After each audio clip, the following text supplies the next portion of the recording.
Trapping for real, I'm turning that one into two, and that's off in the trap. These niggas not hitters for real, cause how you get robbed and you told you a strap. My mother, nigga try back me, I'm blowing them up, I'm putting them shots in his head.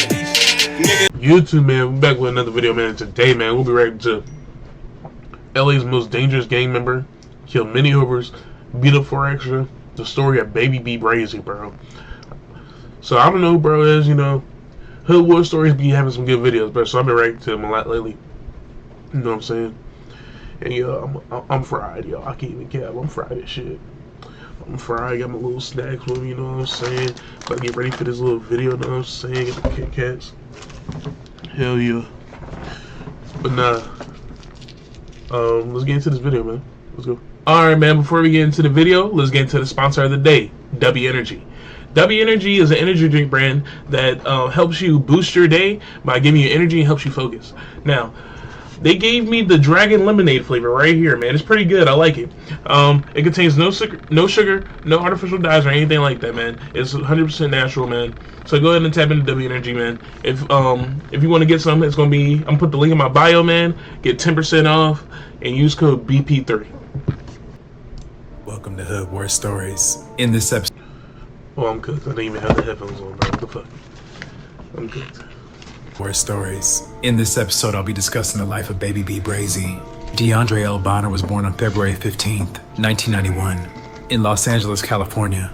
He grew up on Figueroa near 109th, in the heart of the Denver lanes. Brazy came from a large family, with him being the only boy. No brothers. The male influences he had in his life were all gang members, and that's who raised him. It would be inevitable that he joined the set. At just the age of 12, Brazy got his official put on in the backyard with his mom. At the age of 12, got his official put on? What the fuck? Nigga 12? What the hell, bruh? Nigga only in middle school. Nigga only in, what, 7th grade, bruh? 12 is crazy. No, that's OC. I'm not even gonna lie. Who joining gangs at 12, bruh? When I was 12, nigga, I was in the house playing video games, for real. Joined the set. At just the age of 12, Brazy got his official put on in the backyard with his mom watching. From the start, he was rocking out with B-Brazy every day, making significant contributions for his set. B-Brazy took him under his wing and saw himself in him. He decided to change his name from Lil Act Up to Baby B-Brazy. In his rookie season, Baby B-Brazy did more than just defend his territory, which stretches from 105th to 120th Street, between Vermont and the 110 freeway. He constantly played on the offense, allegedly getting his shots up against their... He said he tended to play on the offense. Nigga hold on 2 straight guns. Yo, yeah, I can tell he's playing with that offense, bro. He was real out blowing that shit. No, did he? In the 110 freeway, he constantly played on the offense, allegedly getting his shots up against their main enemy. The Denver lane's arch enemies are the Hoovers, and it's not a secret. Brazy would venture in the Hoovers' turf with multiple guns, looking for somebody to chip. He'd even stop and take a pic in the heart of their territory, post it online, and make them aware he was looking for them. By the time his big homie got killed in 2003, he allegedly scored on the Hoovers a multitude of times. His activity would land him in and out of YA.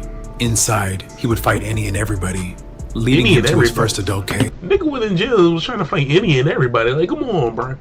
Like, I don't understand. Like, niggas get locked up. I understand, like, you know, there's niggas who try to, you know, try to play with you in there, so you gotta protect yourself and shit. But, like, I feel like most of the time, bro, the niggas who start the fights, you know what I'm saying, they doing that shit because, like, they just crash outs, bro. Like, why you, like, you in jail because you crashed out outside. Now you going to jail and crash out more and get more time? Like, what you doing, bro? I don't understand it, bro. YA. Inside, he would fight any and everybody, leading him to his first adult case. In 2010, he was charged with assault with a deadly weapon on a peace officer. Damn. 1 count of assault and battery with a great bodily injury. 1 count of illegal use of tear gas weapons. And 1 count of custodial possession. Where the fuck you get tear gas? Hold on.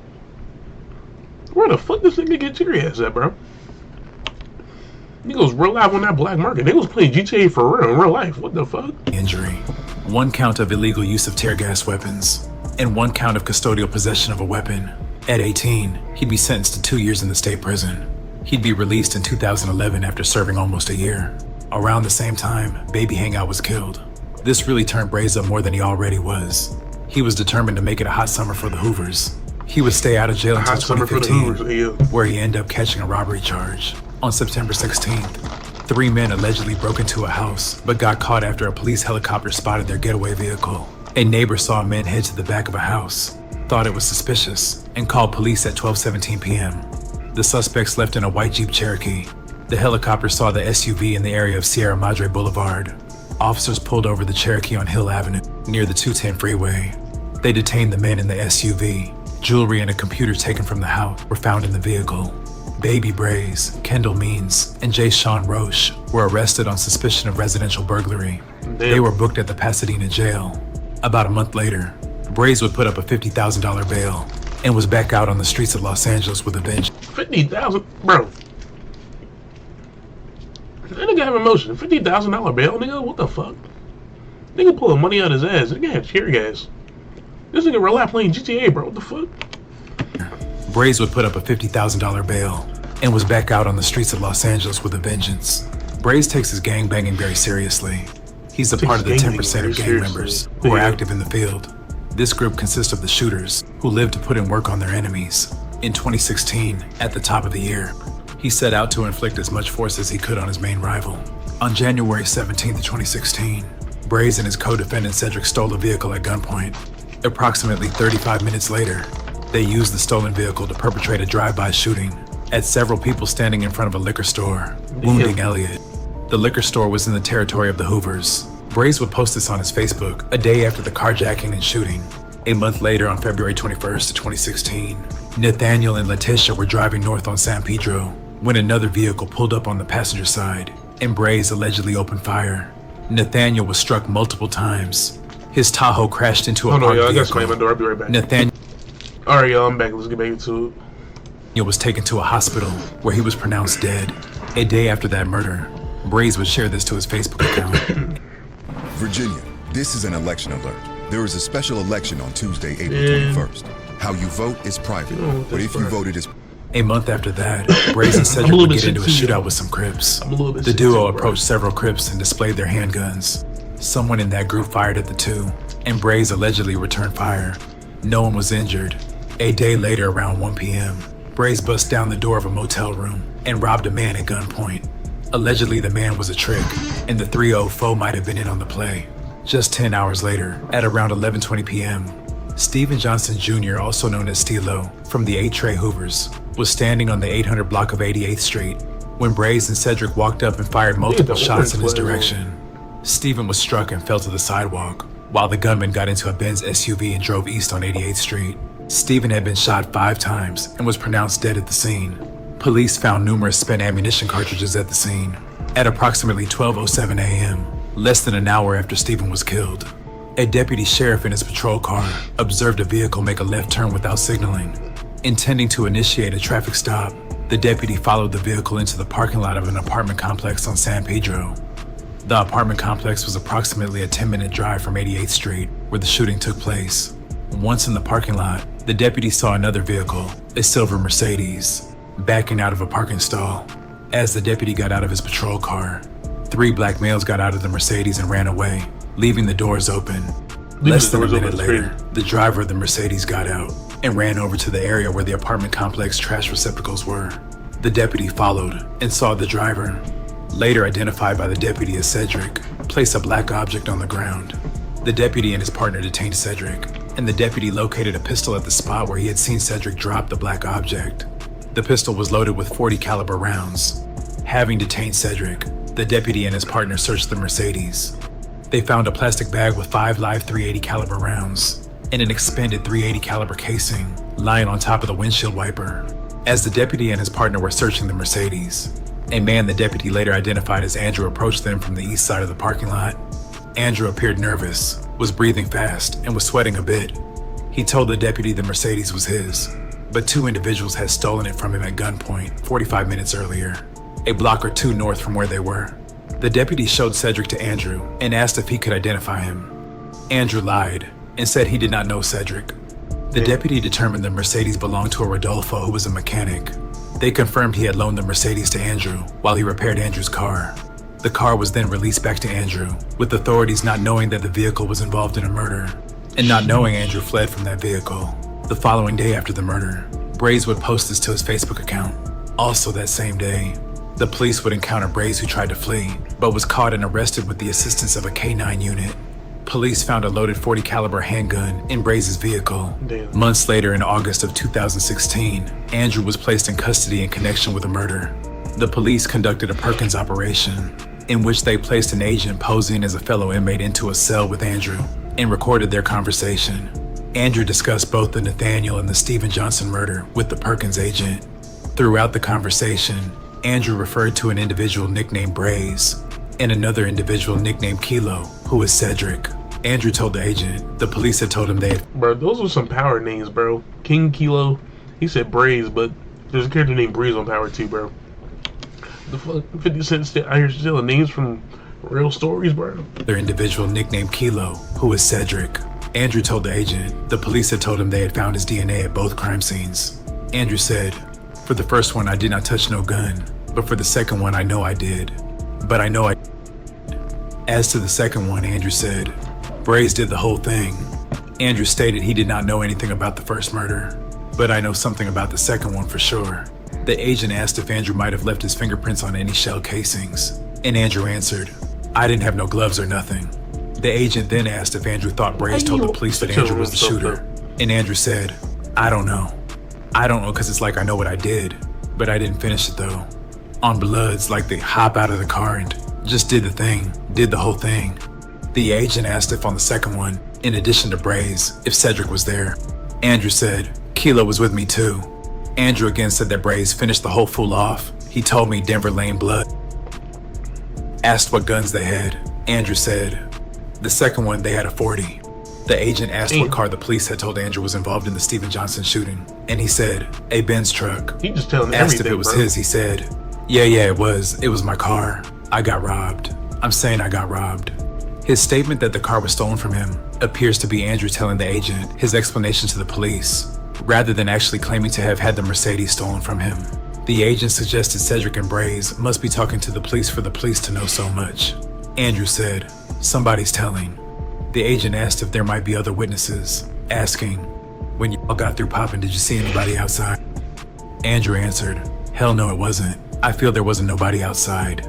The agent asked how Cedric and Braze were acting when they drove away after the shooting. Andrew said, they did some crazy shit. They did some crazy shit. Kilo froze up once he saw the police coming into the apartments. Then it's crazy because he still had a chance to run. Andrew explained that Cedric got caught with a .40 caliber pistol, and the police found the gun Braze probably used the next night. The agent suggested Andrew should have popped Kilo and Braze before they snitched on him, and Andrew said, I should have popped Kilo for just freezing up. The agent told Andrew it was a mistake to tell the police he had been carjacked because someone had identified Andrew as being at the Steven Johnson shooting. Andrew said, but I know for a fact I wasn't over there. The agent sought to clarify that Steven was talking about the first uncharged murder, not the Steven Johnson killing. Andrew said, I wasn't there either, so that's like I got robbed. So basically I'm getting framed. The agent asked if the police had the burners from the Johnson killing. Andrew said, not the .380, but I know for a fact they got the .40 that I didn't even touch. The agent asked if the .380 caliber weapon was in the hood, and Andrew said, hell no, that shit gone. The agent urged Andrew to be sure about that, and Andrew said, hell no, I cleaned that real good. The agent and Andrew continued to discuss the events of the Johnson killing. The agent asked if Andrew got out of the car during the shooting, and Andrew said, hell no, I didn't get out of the car with them. I was in the car the whole time. He reiterated, I ain't do nothing. I didn't do no shooting. Andrew was an active member of the Athens Park Bloods gang, which is a neighboring blood gang to the Denver Lane Bloods, and one of the Denver Lane Bloods' closest allies. Andrew's hood name was Wolfie. Detectives said that although Andrew was an active gang member, they wouldn't put him on the same level as Braze or Kilo, but maybe aspiring to be, or on his way to be. There was no active feud or war between the Athens Park Bloods and Hoovers. But in the past, Athens Park members had joined up with Denver Lane members to commit crimes against the Hoovers. On September 27th of 2016, Braze would be convicted after taking a plea for the Pasadena case. He'd be sentenced to 2 years, plus a total of 6 for a separate robbery case.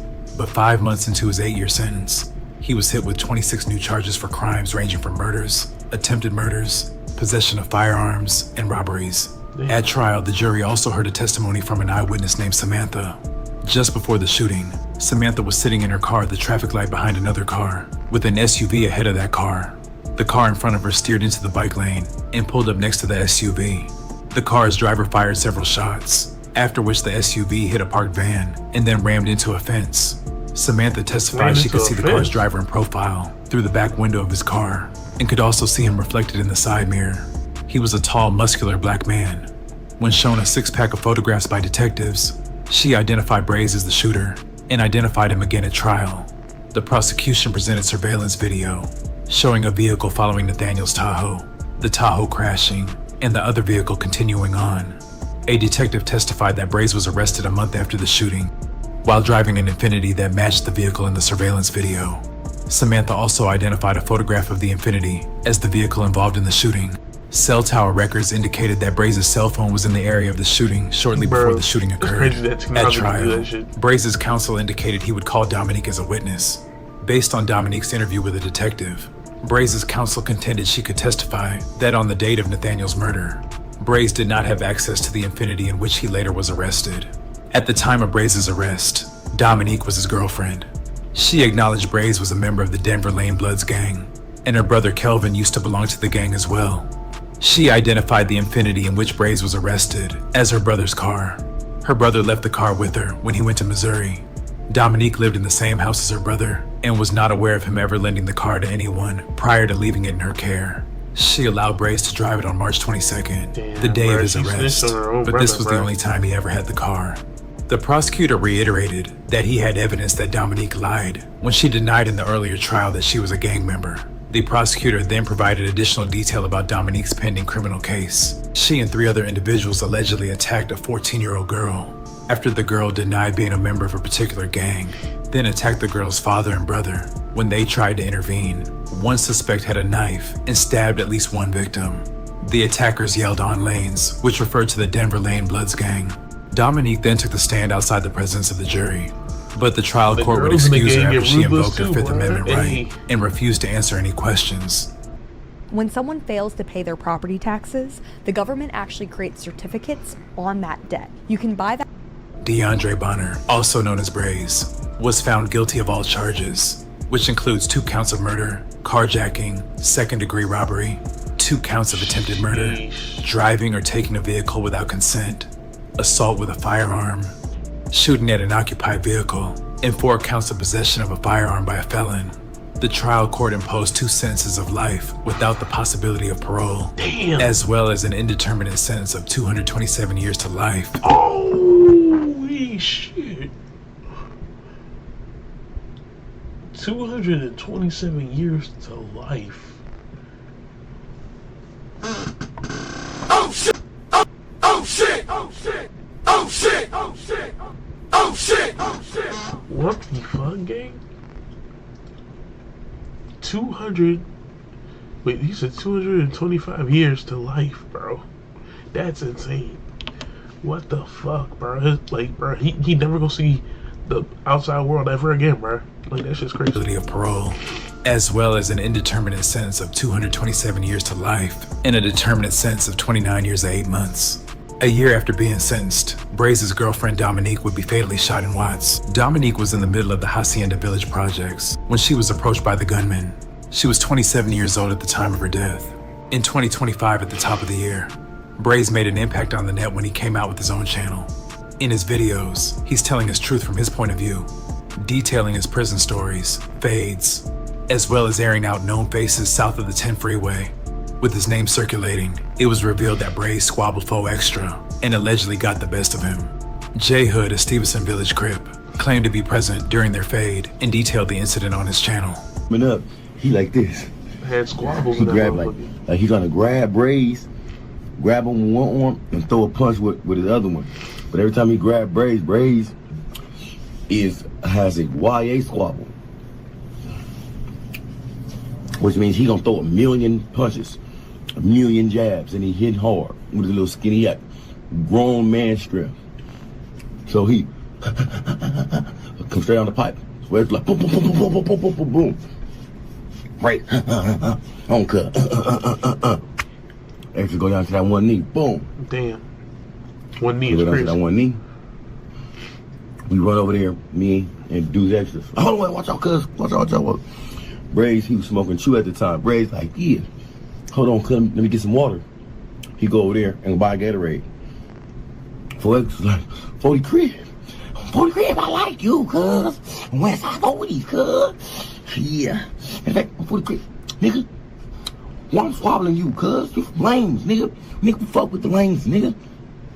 I came over here to look for the hoopers, nigga. 40 crib. Ray's like, yeah, all that, nigga, but some devil ain't blood, see, I like you too, but nigga, you got too many extras, nigga, my blood, we gotta catch it, we got... I gotta know who 4 extra is, bro. I need to do my research, bro. Extras like 40 crib, that's easy, I'm 40. The police walk up, Medina walk to the door, saying something to me. Like, Ross, man, who told you can come inside the day room? When you do that, police see extra shit bleeding and he breathing hard.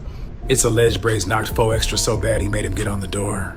But Faux Extra wouldn't be the last 40 crip he would get into it with.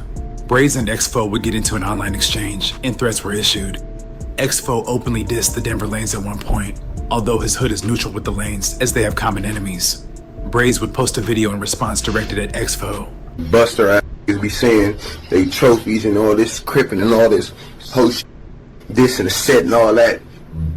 Buster even pull up a hood. You nigga can pull up, but not around certain members. I don't give a put it up around them other. Their feud escalated when X-Fo responded saying that he slept with Braze's girlfriend. What did I say? B-Brazy just went on a whole rant speaking on something he don't even know about. He just mad I smacked his wife on Fig Boy 4. What? I'm a locking out at Jock. Hashtag no Duke ever never. Tell your little jail story, smoke your dope, and jack off in peace on F. What the fuck, bro? Nah, bro, yeah. Why you diss bro like that? Nah, he smoking dope, bro. He smoking dope in the jail. That's OC.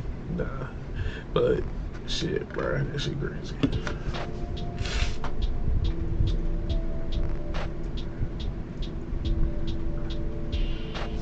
Wait, what?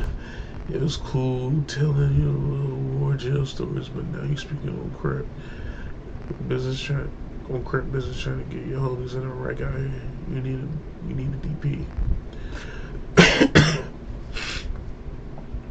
I was on the yard with Woody, #1 for lanes. ALG don't have me have PD whack. Get him on the 3-way. Free real truth since the internet fucked up the streets. Hey, nah, why is every gang member in LA like in jail on their phones making YouTube videos, bruh? These niggas rely on the internet talking they shit. Like, what the fuck? Let's make it to it.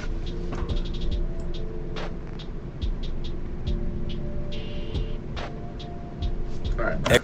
On Braze's post their Instagram exchange, where Braze tells X-Fo he will kill him when he gets out. On Braze's platform, it seems like anyone can get it. Crip Mac even got called out. I said see Mac and Buster because yes, don't stop throwing my words all together. I said he went in there, boom, Jesus Christ, I watched him come through the door. When he went in there, bam. You know what I'm saying? He said where he from, yeah.